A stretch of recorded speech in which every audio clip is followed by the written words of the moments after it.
Welcome back, everybody.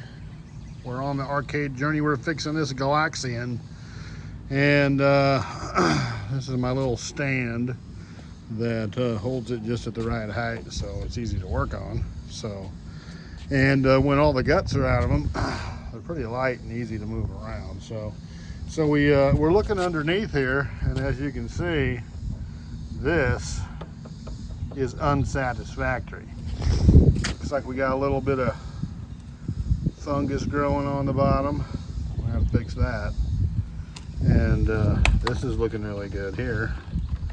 Gonna have to fix that. So we're gonna get these old leg levelers off to start with, and put some new ones on there, and get all this squeegeed off and looking better. This is vinyl on the one side. I worked on that a little bit last night, and that's you heat it, pull it, heat it, pull it. It takes forever, but it does come off.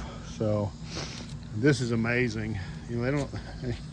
This is like finished plywood that they used when they made this, and so that's incredible. I mean, from 1979. This stuff is in amazing shape.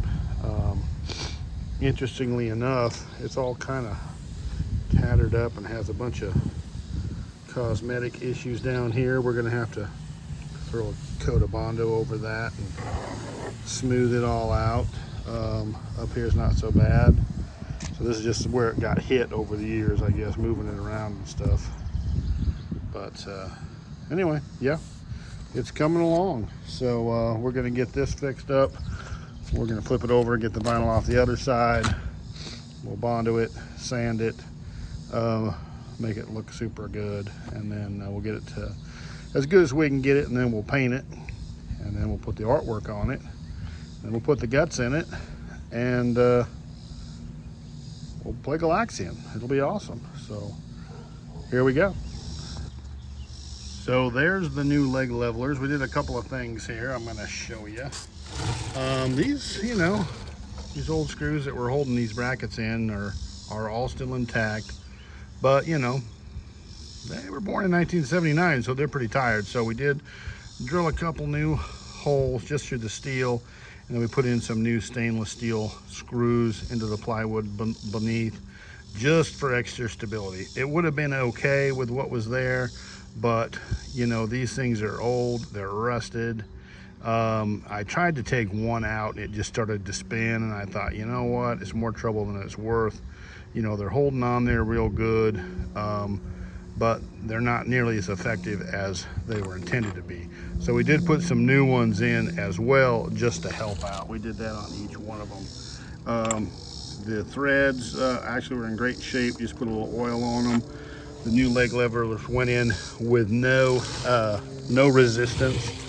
This, if you remember, there was delaminating, and this was kind of peeling off a little bit.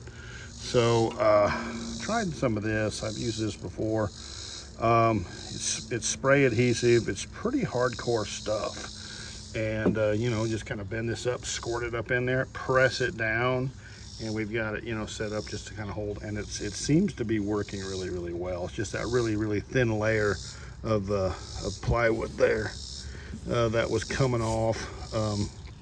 And of course now too, this is the bottom. But I didn't want to cut it off or do anything. It's like, if we can just glue it back on, and it can live the rest of its life there, it'll be just fine.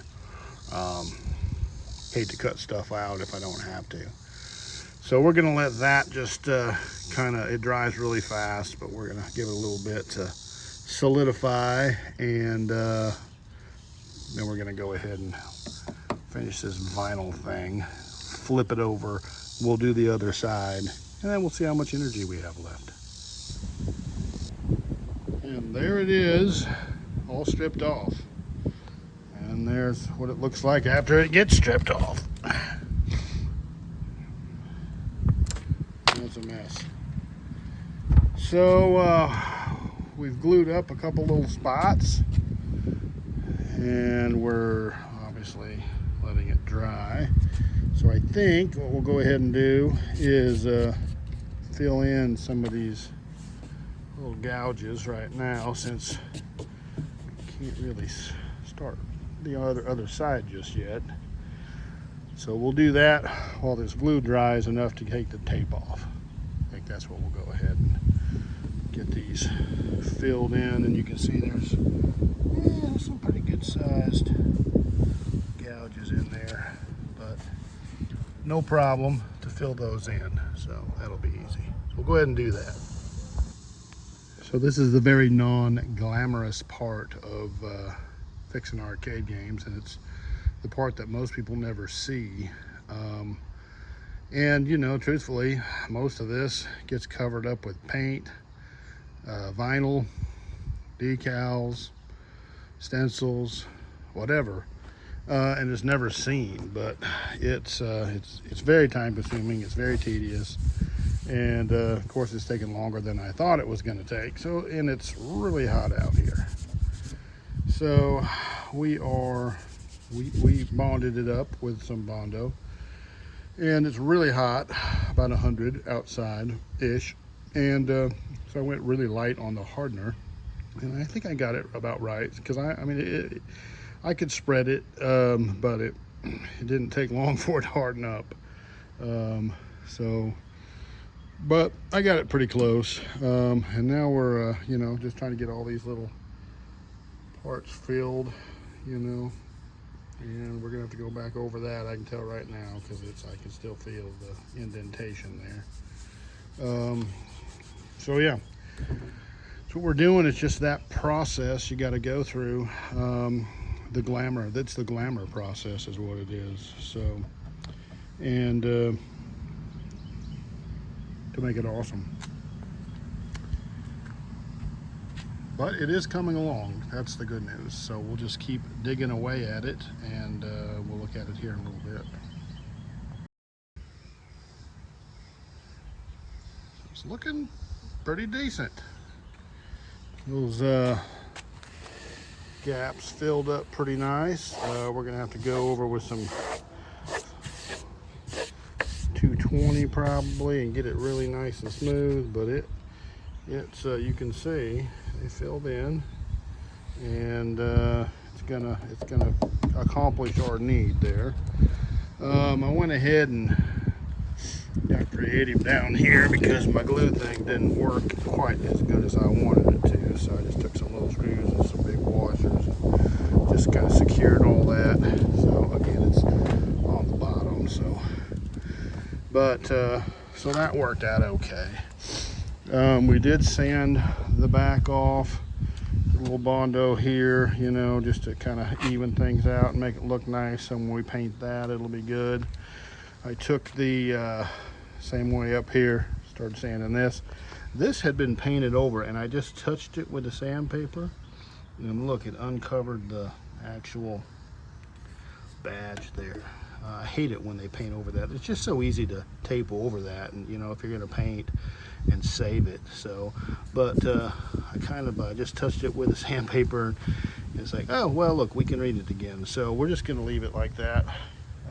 It's pretty cool. We are gonna have to, looks like the top was originally white, so let's see here. So they painted it black when they made the twin cobra. So we'll have to figure out if we're going to go ahead and paint that white again too. We probably should, but I haven't even touched the other side yet. This has been all day project here. It's always turns into more than you think. On paper it looks really easy, but once you start doing it, you run into all kinds of things. So anyway, there's where we're at. Yeah, I'm pretty happy with how this side's turned out. We just have to do the other side now. So I'm gonna go ahead and flip it over, and we're gonna start working on that other side, getting the vinyl off of it, kind of see how that goes.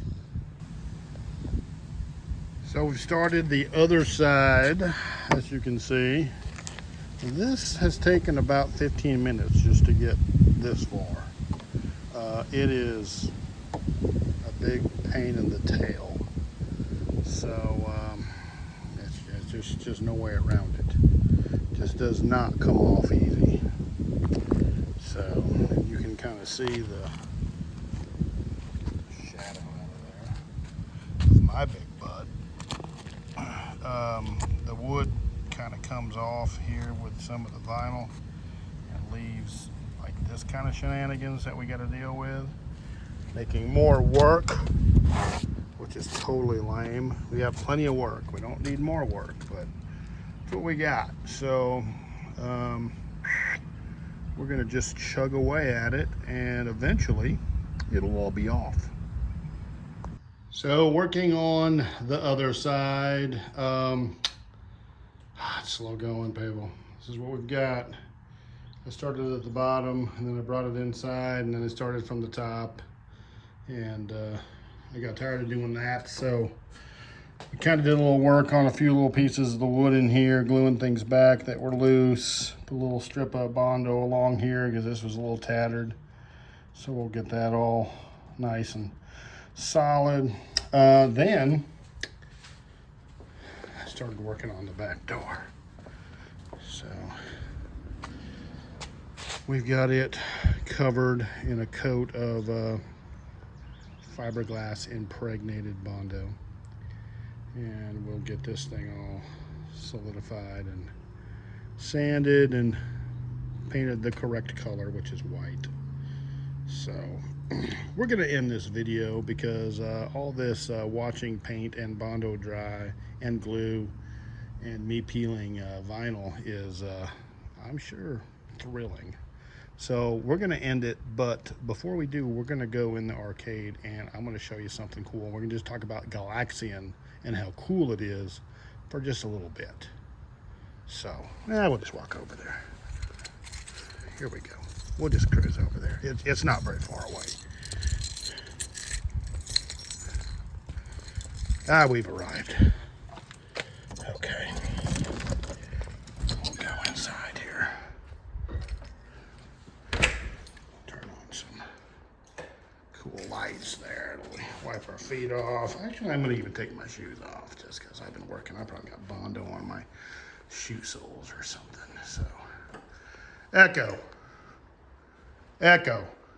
turn on Arcade Classics. Okay.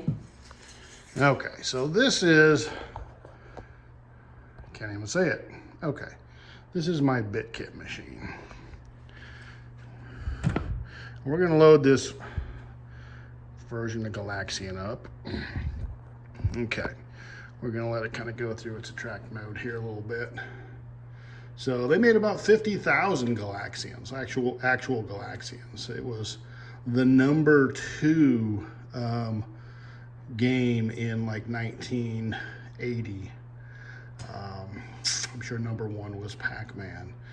It was the first really to have this scrolling background here that you can see, which is, you see it on other games. It continued on with Galaga. And this spawned, of course, Galaga, and it spawned Galaga 3/Gapless. And then, of course, there's Galaga 88. And the Galaxian character right here, this guy, reappears in many other games like Pac-Man and Super Pac-Man, Pac-Man Plus. That figure, that character keeps appearing. So, obviously, this was Namco's answer to Space Invaders.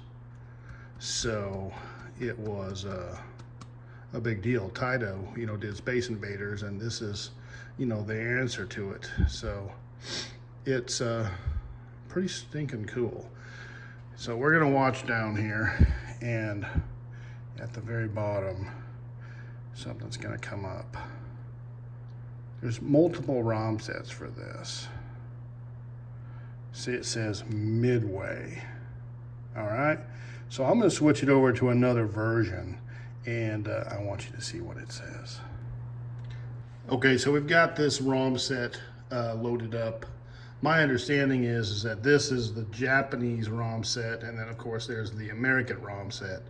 The American ROM set says Midway, and the Japanese ROM set, which is actually a lot more difficult. It says Namco, see it there?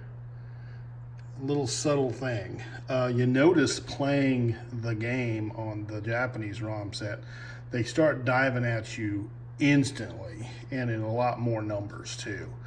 It also gives you a bonus life at 7,000, whereas the Midway version does not give you a bonus life. So, and actually my high score there, 26,010, was done on the Japanese ROM set, if you can believe that. Doesn't make any sense, but I was just having a good day. So definitely a very influential game, definitely a top 50 most important historical games. And that's why we're spending all that effort and time out there fixing that original one, so we can have one and we can put it right over here next to the other games that it spawned. So I think it'll just be really, really cool. We'll put it right here and we'll do something else with these. So that is where we're going to end it. Something cool to think about. There it is again.